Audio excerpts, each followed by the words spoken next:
سلام بچه، چطوری؟ خوش آمدیم به این ویدیو. امروز قرار بریم 3 تا کیمدی باز کنیم، 2 تا بنفش، یه دونه هم صورتی.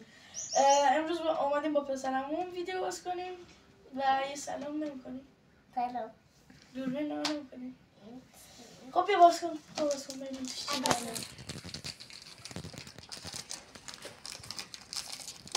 آروم آروم. کیمی موری ببینیم چیه. کیمی موره علاقه. نه اینا رو بگیریم. یس. یه دونه کارت امضای یاشین 98 و برچسبا نشون میدم. برچسبا رو اینم چی بهت میدم. ما این مال تو. نه اینا بر تو هم. خیلی خوبه. آقا خیلی کمه. امروز بعدم خیلی کمه. باز بهت میدم. وایسا بعدم بهت میدم باز. اینم پیرلوه. حالا نمیدونم درست میگم تلفظش میکنم یا نه. حالا بعدم به 2 تا میدم. تو برو اینا رو ببین. من باز کنم اینا رو. بریم بنفشه رو باز کنیم ببینیم چی داره میاد.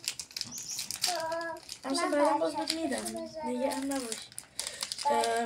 ادوانس یه دونش مربی. امروز بعدم بهت میدم.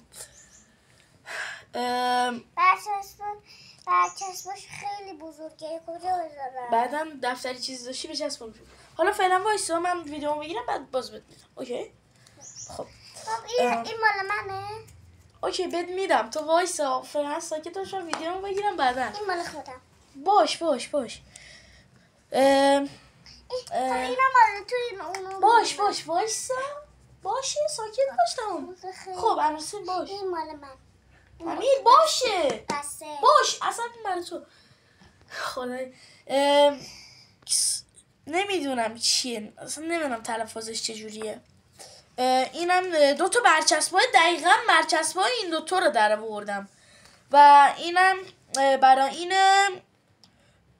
آلونسوه. حالا نمیدونم درست تلفظش میکنم یا نه. بریم اینو باز کنیم ببینیم چی. باش اینم برای تو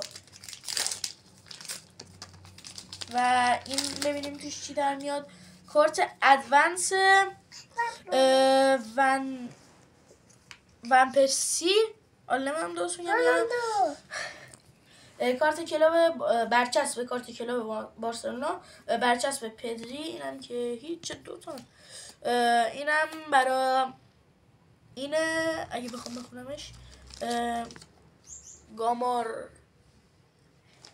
گامارائز. حالا نمیدونم درست میگم میارم و امیدوارم از این ویدیو خوشتون اومده باشه. اگه خواستین ویدیو بیشتر بذارم بگیم برا من. اگه خواستین ویدیو با پسرمون بذارم بازم برام بگیم.